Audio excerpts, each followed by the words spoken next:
हनुमान जी से जो मैं आपको पहला एक्सपीरियंस अभी बताने जा रहा हूँ, वो भी कल्याण का ही है।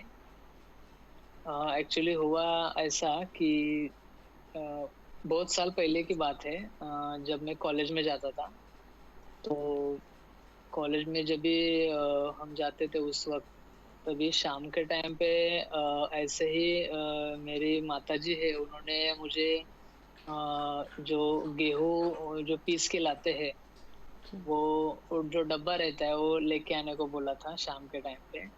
तो उस वक़्त मैं शाम को डब्बा लाने के लिए हमारे घर से नज़दीक ही शॉप है, वहाँ पे गया था। तो वहाँ से आने के बाद जब मैं घर पे आया, तो मुझे कुछ रियलाइज़ हुआ कि कोई मुझे देख रहा है, ऐसा मुझे थोड़ा फ़ील हुआ। लेकिन वो मैंने सीरियसली लिया नहीं, वो रात मेरे ऐसे ही चली गई।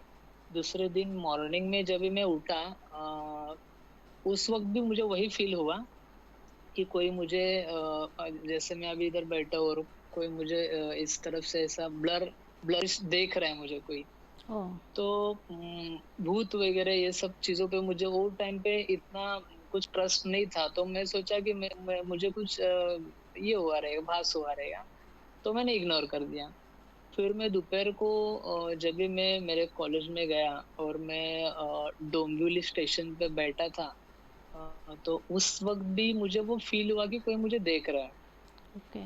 तो वो भी मैंने इग्नोर किया, फिर मैं कॉलेज में जाके बैठा, हमारा इंजीनियरिंग का जो रूम रहता है, वो काफ़ी बड़ा रहता है। तो उस उधर भी काफ़ी मुझे ऐसा फ़ील हुआ कि कोई मुझे देख रहा है, मुझे कोई ऐसा दिक्कत नहीं हुई, लेकिन कोई मुझे देख रहा है, वॉच कर रहा है मुझे।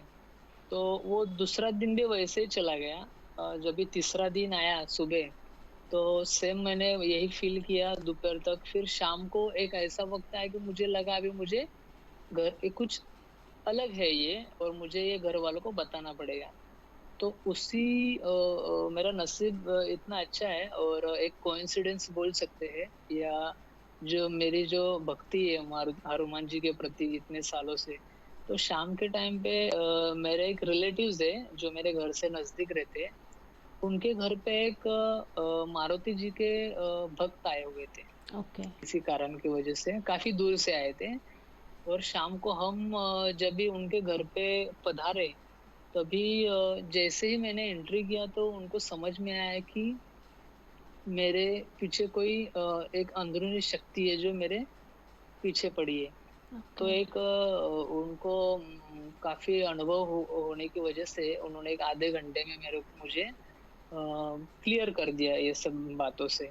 और उन्होंने मुझे एक हिंट दिया कि 2-3 दिन पहले तुम एक वड़ का पेड़ रहता है, हुँ। वो पेड़ के किधर से तो शाम के टाइम पे, रात के टाइम पे कभी गुज़रे थे क्या? तो मुझे याद आया कि अच्छा, मैं 2-3 दिन पहले तो जब मैं जो डब्बा है वो लेने के लिए शॉप पे गया था, तो गुज़रा था वहाँ से, मुझे याद आया। तो उन्होंने वो सब मुझे क्लियर किया, और तभी मुझे पक्का यकीन हो गया कि नहीं, अपन जो सोचते हैं वैसा रहता नहीं, ये सब चीज़ें भी रहती है। और इतना सालों से जो हम हनुमान जी के जो भक्ति कर रहे हैं, तो खुद हनुमान जी हमें संरक्षित करने के लिए आए हैं, ऐसा मुझे वो टाइम पे फील हुआ था सच में। जी। मतलब मेरे ज़िंदगी का सबसे बड़ा एक्सपीरियंस था वो, और वो मैं कभी भी भूल नहीं सकता हूँ वो चीज़। क्या आपको याद है कि आप बरगद के पेड़ के पास से गुज़रे थे, तो ये दोपहर का टाइम था या शाम का टाइम था? ताकि सभी शाम का को ही टाइम पता था, चले। और जी, जी, और एक्चुअली मुझे जो पेड़ था, वो एग्ज़ैक्टली मालूम नहीं था कि वो बरगद का एक पेड़ है करके।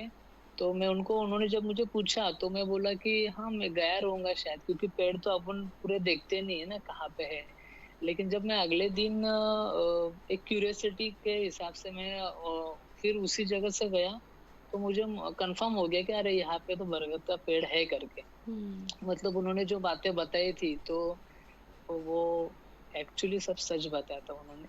और हनुमान जी ने ही शायद, साक्षात हनुमान जी आए थे मुझे ये सब बला से बाहर निकालने के लिए। जी। तो मेरा एक्सपीरियंस है, सबसे बड़ा एक्सपीरियंस है मेरा लाइफ का, और मैं वो कभी भूल नहीं सकता।